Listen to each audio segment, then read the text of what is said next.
We are back here with our man Matt George, who's back in the Locked On Kings home podcast studio after a nice little trip to Las Vegas. It's good to see you and Jake Gaden getting your jokes off on a regular basis at the hands of at the expense of D'Lo and KC, but it's all up. Before we get to the Kings and the refreshing victory last night against the Denver Nuggets, how was your trip to Vegas and covering the Super Bowl and what looked like a really, really frantic week for you out there?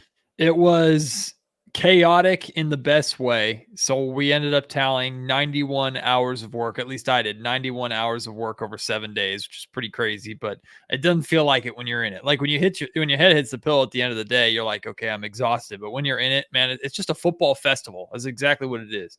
It's just a football festival. And it happened to be in Las Vegas with plenty of other things to do, plenty of other distractions, but to be there for an actual Super Bowl. Two major takeaways that I had from being at the Super Bowl in person.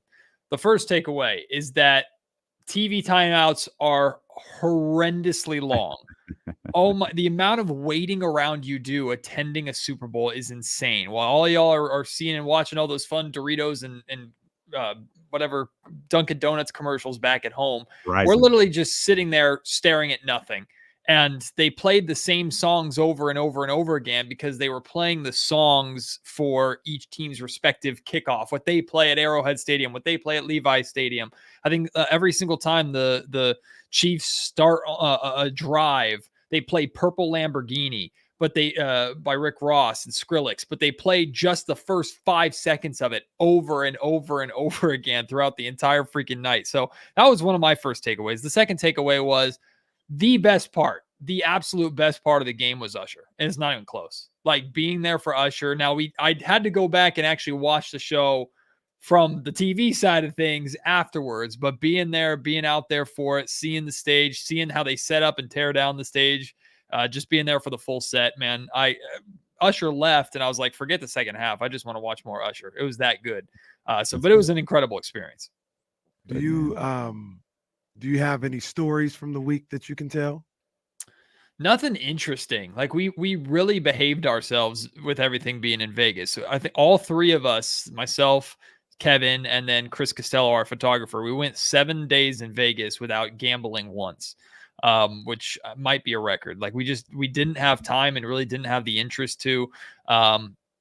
No real interesting stories. Basically, everything was just like, it was like Fort Knox out there. I was telling people like to even get credentialed, we had to like confirm our identities, give social security numbers and stuff like that. Like the NFL treats this like you're entering the White House or a government building. And they had the Allegiant Stadium like blocked off 2 blocks from the stadium itself, and we had to go through multiple scanners and scan our credentials a million times just to get in certain areas. Not too many stories other than what you guys saw on the ABC 10 broadcast. It was just, like I said, a football festival, and it was a lot of fun, and bumped into some Sacramento people while we were out there, and it was just a good time. You know, when that started, I think I was reading a story about this once when because the Super Bowl, it didn't used to be like that. It was a football game you go to, the Whitney Houston Super Bowl, Desert Storm. Yeah. And I can't remember who that was. I'm sure it was Bills and somebody. I don't remember Bills and Giants. It was that one because there was a strong thought of canceling the Super Bowl that year. And instead, what they did is they created like a tremendous amount of security for it, and it never really changed. Of course, it's heightened because that was 90 something, 91 maybe. And 10 years later, it gets heightened again in 2001. And then, that's kind of where we've lived since then. Yeah, I learned too that they actually like closed the airspace above the Allegiant Stadium too within a certain radius. There were like you'd walk into the NFL fan experience in the Mandalay Bay Convention Center, and there's police officers everywhere, including guys with just full rifles slung across their laps, just ready for anything. Like they know, I guess it's a hot spot for any kind of attacks or targets or something like that. And thankfully everything was fine. Everything went smooth. And then of course what happened at the KC championship parade or Super Bowl parade is just horrendous. So there's a reason why they take all that security seriously. But I mean, it's incredibly, there's so many moving parts to it, but it was really, really well organized. I thought Vegas did a tremendous job hosting. I mean, Vegas is used to that kind of thing. The infrastructure was already there. I see Wheezy asking in the chat, like, it was pretty quiet Monday through Wednesday. It was also rainy and cold the entire time, which Vegas does not do rain very well. It just does not handle rain. There's just puddles and crap everywhere. But once it got to Thursday, Friday, Saturday, Sunday, it really ramped up. And I'll say this too. I don't know how well you could tell on TV. It was probably 65 or 70% Niner fans at the game. Like the faithful traveled really, really well. It was a Niner home game. The Chiefs crowd was making some noise in certain moments, but it was a Niner home crowd, or it looked like it. I figured it was a Niner. By the way, the question Wheezy asked was, how was the crowd there during the week? Was everything packed? And I assumed it was a 49ers heavy crowd when they booed Taylor Swift chugging a beer. Yes. Like, you never boo the person chugging a beer unless she's on the opposing team, and she was essentially, by all intents and purposes, on the opposing team yesterday. Oh, well, good, Matt. I'm glad you guys did a great job covering it. I don't know why, but I laughed at the video of you tackling Kevin John repeatedly. I don't know why I found that as entertaining as I did. Probably because Kevin is just so damn innocent. But I thought He that was a great little piece of business that y'all did. It was a good tackle. It was a clean tackle. It was clean. It was clean. It was textbook. Blindside. Textbook tackle. He spent too long in the pocket. Let's talk Kings basketball, man. Matt, I'll fill you in. If you weren't with us yesterday, I was really, really upset following that loss to Phoenix. Really disappointed, and after a smidge bit of convincing from my partner, I did recognize the fact that the team played well against Phoenix. You mean the love doctor? But the love doctor, indeed. It was Valentine's Day. He was talking me off the ledge. But I'm so much more excited in a game where everyone played like crap, but they walked away with a victory. What is your how have you been able to digest these last two games over the last two nights from Sacramento?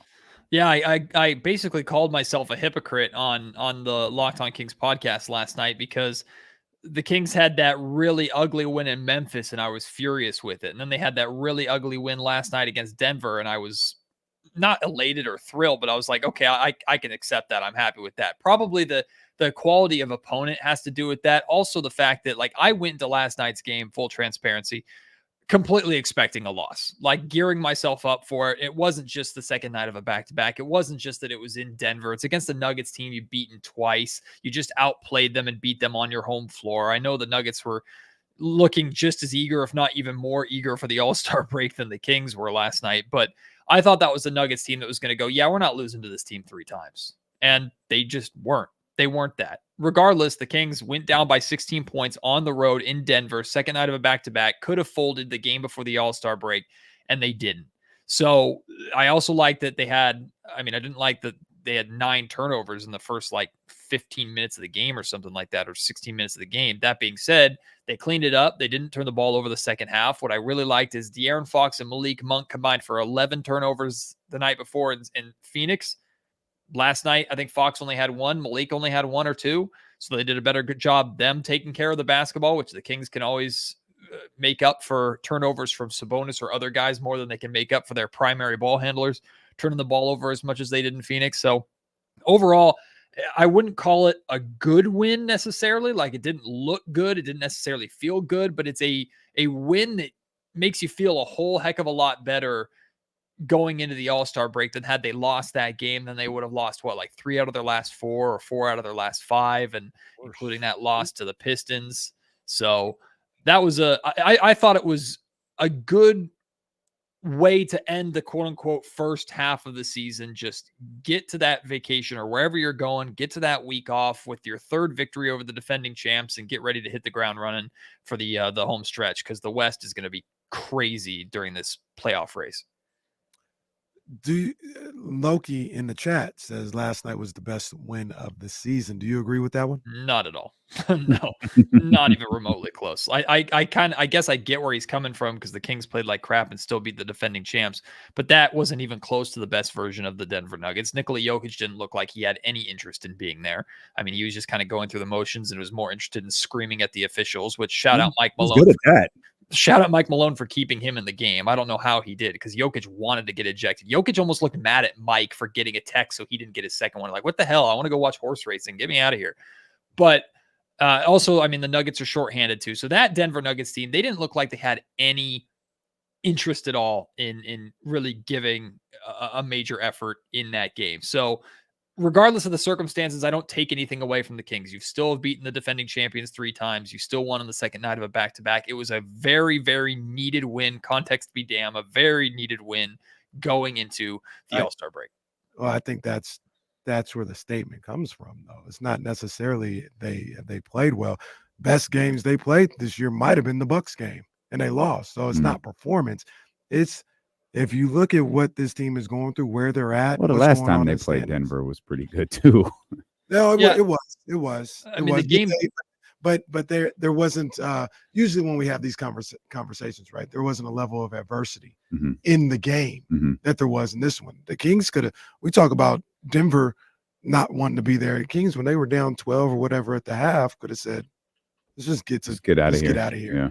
And they didn't. They kept battling. They got a win, and I don't know. I don't know if it is the best win of the season or not, but I think it's in the conversation. The ones that come to my mind off the top of my head is 2 Warrior wins, the Magic game, and this game.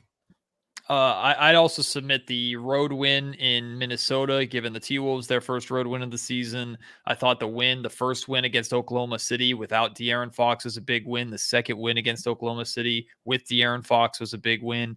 The fact that Domantas Sabonis is 6-0 now against Jokic, AD, and Karl Anthony Towns, add any of those games in there. But I mean, I get the point. I think it was encouraging for us to see Sacramento beat a team to the level of the Denver Nuggets while not playing their best basketball, not necessarily playing their brand of basketball. But I thought this Kings team has looked better, obviously, has played better and had better performances that have led to wins this season compared to that one. And let's put it this way, like, it's great that they got that win, but if they play that way the majority of the time throughout the remainder of the season, their chances of actually securing a playoff spot are pretty rough. And that's where I look at, like, I think the Nuggets are in a position where they can afford to coast a little bit, right? They're dealing with injuries. They're a championship team. They know if they make it to the playoffs, plus they're in a much better standing situation than the Kings are.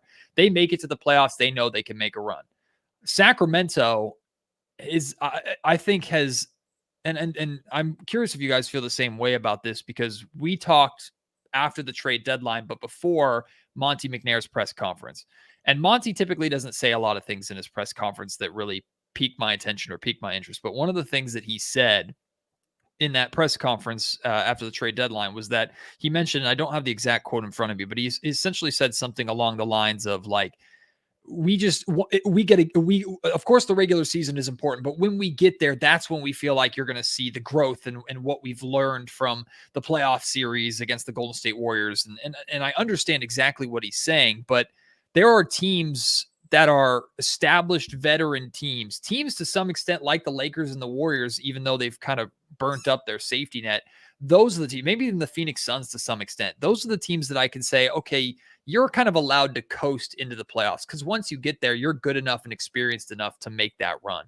I just don't think the Sacramento Kings are good enough to coast into any kind of playoff situation and just rely on one playoff series last year as how they're going to grow. So when I look at the Nuggets last night, I look at a team that was kind of coasting their way into the All-Star break and is just going to try and put the pieces together and make a push and try and get hot right before the playoffs begin. And the Sacramento Kings are in a position where they've used up all their safety net. They've used up all their bad losses. I think, Kenny, you were talking about it last night. To me, the Kings need to figure out how to get hot now and start playing well coming out of the All-Star break, similar to how they did last season, or they're looking at a play-in instead of a playoff scenario. That's just how tough the West is at this point. And the Kings want to avoid the play-in at all costs, in my opinion. Yeah, I couldn't agree more. One thing I'll say about last night's game though, Matt, you talk about the Nuggets kind of playing like they just wanted to get out of there. It felt like the Kings wanted to play to get out of there. And when they got within striking distance, because the difference really between the two halves was the Denver Nuggets were making shots in the first half and the Kings weren't. Then in the second half, the Kings started making shots and the Denver Nuggets weren't. And the Kings had themselves in a position where they kind of got the momentum a little bit. They're the ones hitting shots. Denver's not. And that's where the cerebral assassin, that's where De'Aaron Fox was like, all right, we're here. Let's get out of here with a win. And he goes on that tear that he goes on in the final 2 minutes. He doubled all of his numbers there in the fourth quarter, and it was like we got fourth quarter Fox, which I think makes everybody, all Kings fans feel warm and fuzzy. But bigger picture, loss or otherwise, it sucks they lost that Phoenix game given how Domas and De'Aaron played. You got 71 points from De'Aaron Fox in the last 2 games. Yep. And we haven't been able to say that for a little while. No, that's fantastic. And yeah, because before that, what was it? Five straight games or 4 out of 5 games that he didn't even break 20. And I think some people were concerned about that. Now, one of those games was when he had like 15 points, 10 assists, and 5 steals, which was against the Denver Nuggets in that win. So some fans were, I guess, still not too pleased with that because of the scoring numbers.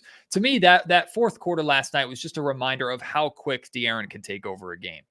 And we have not seen it nearly as much as we saw it certainly to start this season. But that's where I kind of like I subscribe to Monty's style of thinking a little bit. Is I do believe, and I think last night was a good reminder of once the Kings get to the playoffs, they have their guy. I mean, I have all faith on the planet that De'Aaron Fox, knock on wood, as long as he stays healthy, De'Aaron Fox is going to be that superstar that we saw at the beginning of the year when he gets into the postseason. Like, the Kings can feel very, very good about that, and it's just the rest of the supporting cast keeping up. Is Domantas Sabonis having a better series than he did last time in the playoffs, even though he's having the best regular season of his career right now and just outplayed Nikola Jokic again? And then you have Kevin Huerter. Can he be more of an impact? Harrison Barnes, can he be more of an impact? Can Keegan Murray get going sooner than game 4, right? Like, it's the pieces around De'Aaron. But I think last night was a good reminder, D-Lo, that when the Kings get there, even if Fox is kind of going through this slump and kind of going through the motions like it feels like he has been through January and early February, when games on the line in a big game, big moments of a game, you can turn to De'Aaron and he won't just get the job done on the offensive end, scoring the 15 points like he did. He'll get it started with picking someone's pocket with that steal. He had 3 steals last night, picking someone's pocket, going down the other end, throwing down a dunk. And that's how he'll get himself going, not just relying on that step back 3 like at times he's relied on too much. So yeah, I like when he's aggressive. I like when he's going downhill, not settling for the step back jump shots. And I would like to see him like get to the cup, get to the foul line a little bit more to kind of get him in a groove to eventually take those step backs and those threes and things of that nature. But when he's aggressive, when he's cooking that, we talked about this yesterday, talked about it today. I have so much more confidence in this team as a whole about where they can go and who they can be when Fox, the leader, the best player on the team, is out there being aggressive and taking on that responsibility of leading these guys moving forward. When he's like that, I got no worries about them making the playoffs. They might even be able to get out of the first round.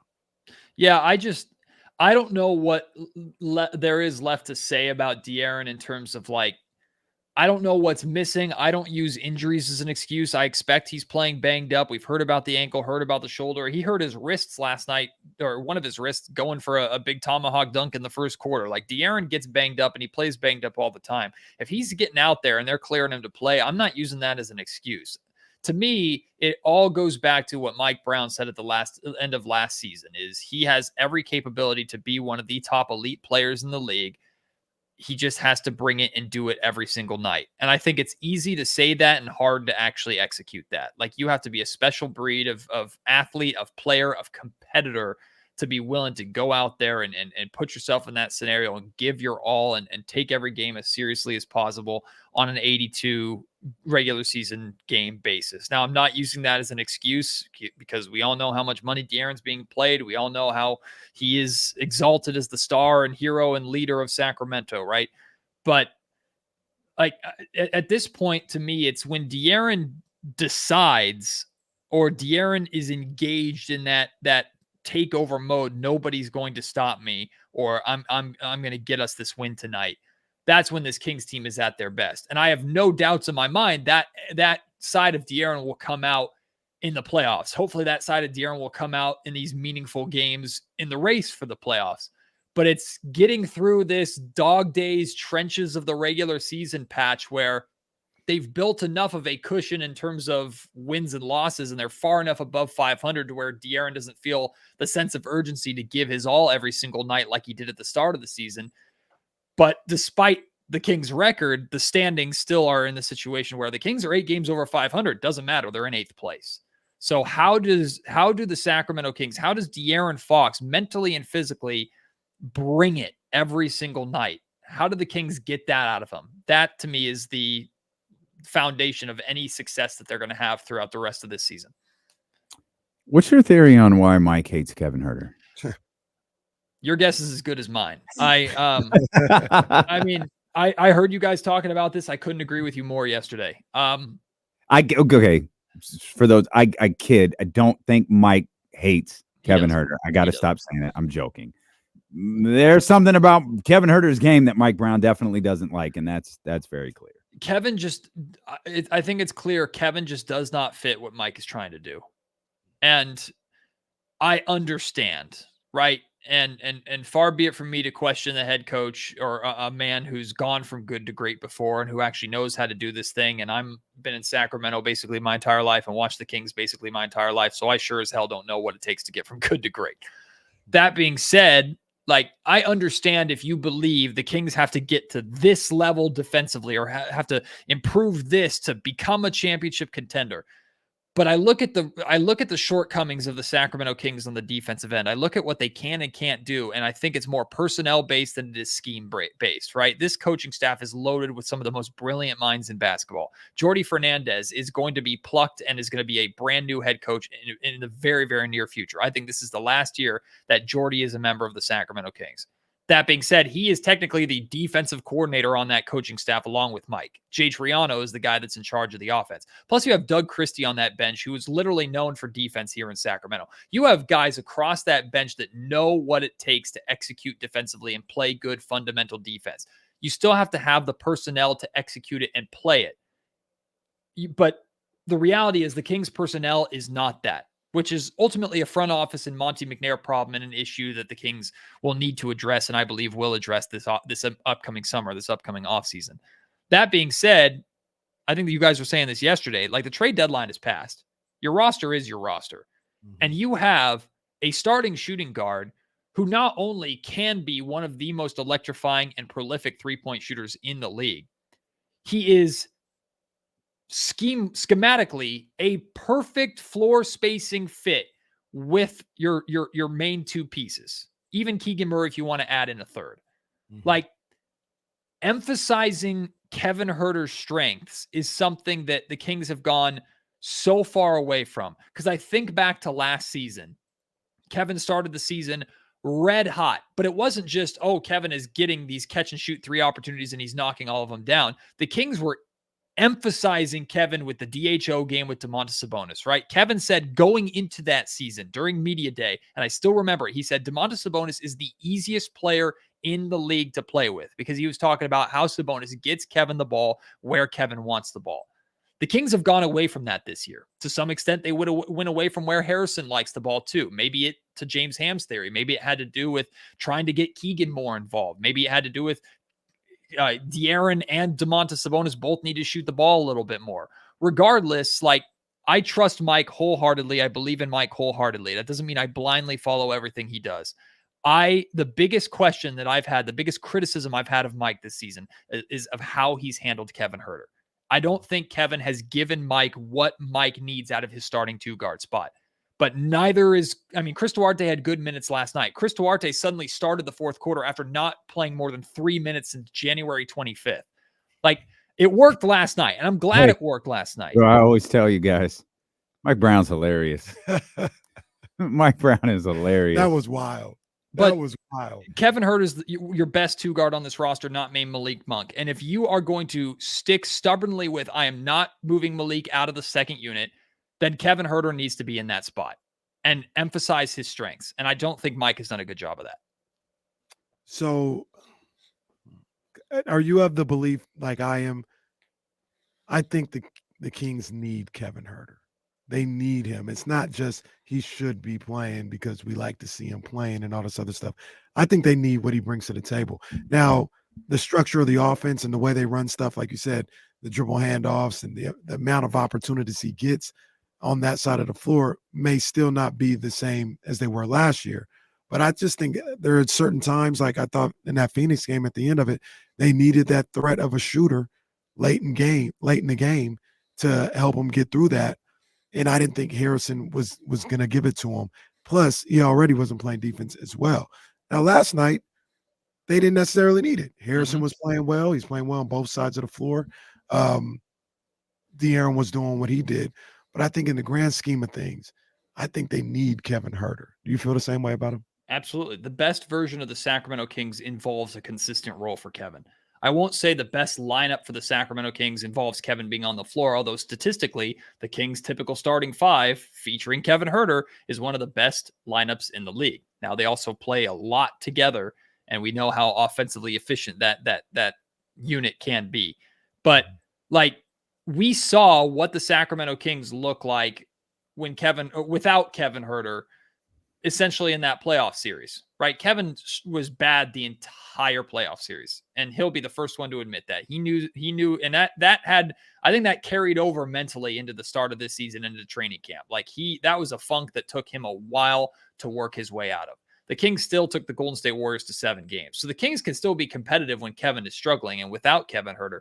But if Kevin shoots halfway as good as he shot throughout the majority of last season during that playoff series, it doesn't make it to 7, y'all. The Kings are playing the Los Angeles Lakers after game 5 or game 6.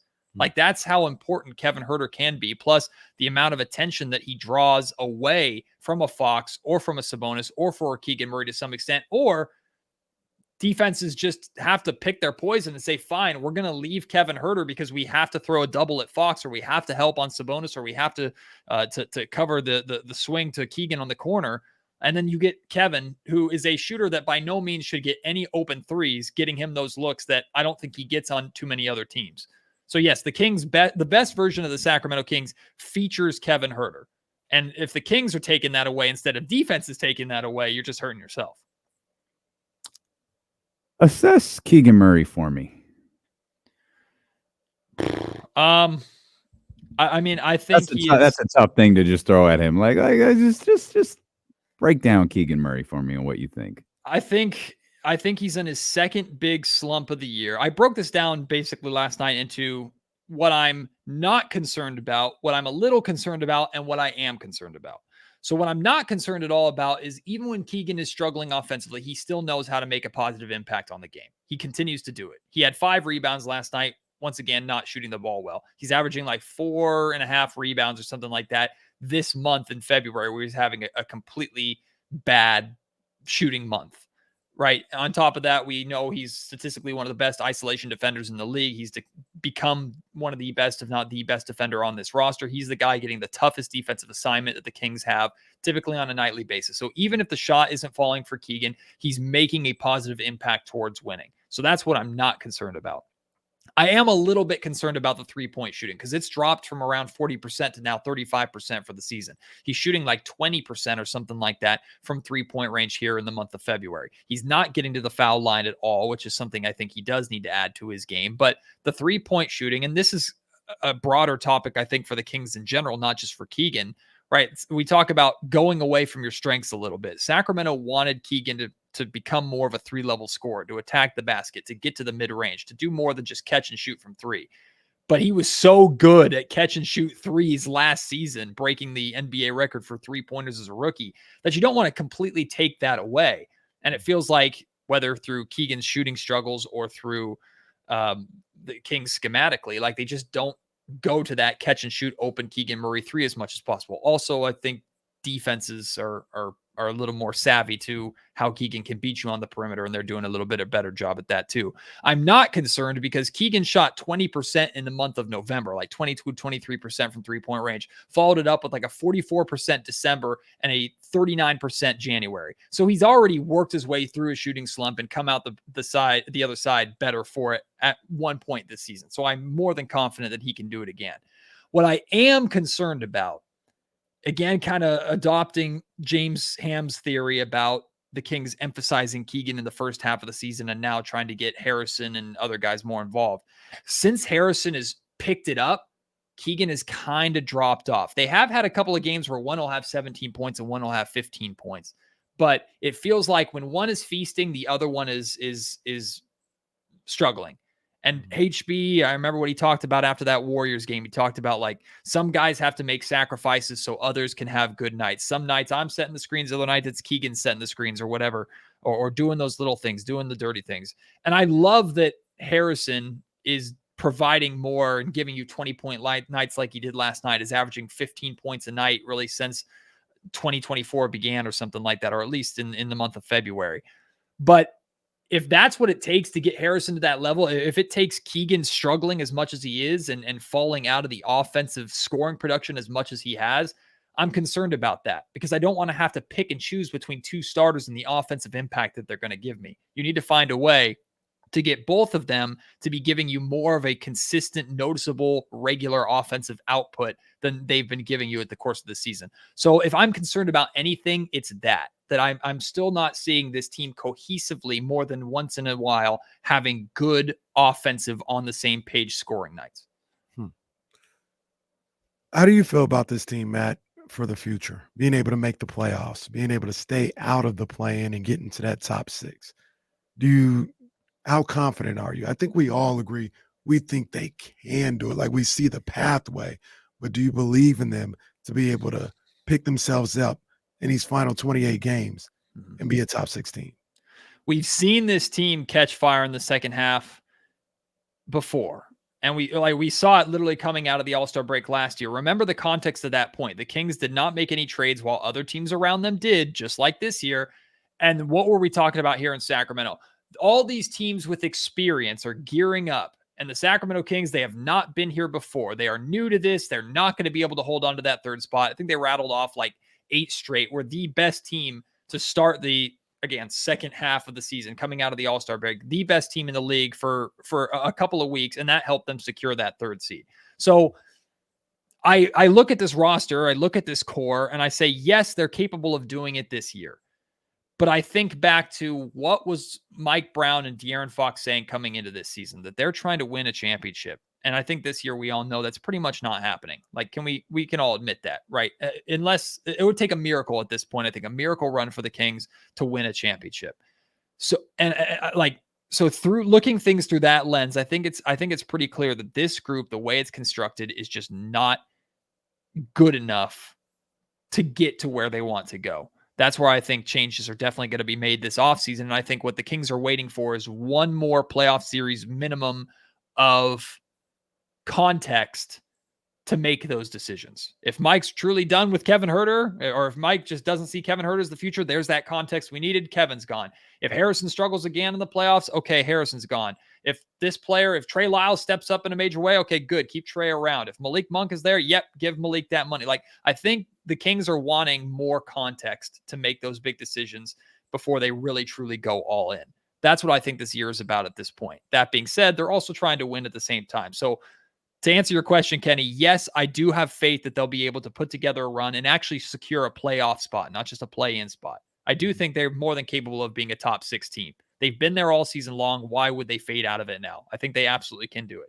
Will they? I don't know, but I think they can. But are they the team that Mike Brown wanted to try and get them to be? No, they're not going to be. And changes have to be made for them to ultimately reach that goal. All right. I don't disagree with anything Matt said. I don't disagree with anything that you said. I think the team I still have the biggest question mark about is Dallas. I'm just confused with New Orleans. I don't understand that basketball team at all. I don't know what Dallas is, but my fear is I know what Sacramento is, and I just don't know if it's enough. Like, they're up and down. Can they be up a little bit longer than they're down? This final stretch, we talk about the home games over this final stretch. Is the home court, the Golden One Center, is that enough, to propel that just slightly better run than, Dallas may have, or New Orleans may have, or Phoenix may have? I don't need them to run away with a 6th spot. I need them to secure a 6th spot. Mhm. And if they secure it the last night of this season against Phoenix, I'll be equally as happy as if they secure it a week before. Just get it. Just get a solidified spot. I don't want them in the play-in. Well, let me ask you this too, because this just popped into my mind. Coming into the season, we were asking, like, what constitutes success? What constitutes growth? And a lot of us were saying, myself included, like, I want to see them get out of the first round. Like, I think a successful season is them making it to the second round. If the Kings were to, given the circumstances of this season, if the Kings were to put together a solid second half, defend their home floor, maybe they end with the exact same record as they do last season. And that's enough to secure them a 5th or 6th seed. But we see them overcome the adversity that they're facing right now, and in a playoff race, once again establish themselves as a top 6 team in an extremely difficult Western Conference. Regardless of who they play in the first round, they lose in the first round again. I don't know how much we can constitute that as a failure. Again, I view that more as context than failure. Now we know a little bit more about this team, but they still showed us something. And who are the guys that are going to step up during this race and show us that? Because those are the guys Monty's going to continue to ride with. And those who fall behind, those are the ones that are going to be on the outs. That's not a failure. No, it's You've laid that out, Casey. You've laid that out on numerous occasions. I'll say this. Standing pat in the offseason, that would be a failure. Yes. So that's the only thing that I could see being a failure. But they get to the first round, they don't make it. It's part of the process, man. It's part of the process. Matt, we appreciate you. I'm excited to be a guest on the Locked On Kings podcast tomorrow. Hopefully you're a subscriber there already. Obviously, most of you listening are Kings fans. Make sure you're a subscriber, Locked On Kings, whether it's the YouTube channel or the podcast. Can't recommend the YouTube channel enough. Really good stuff from Matt George over there.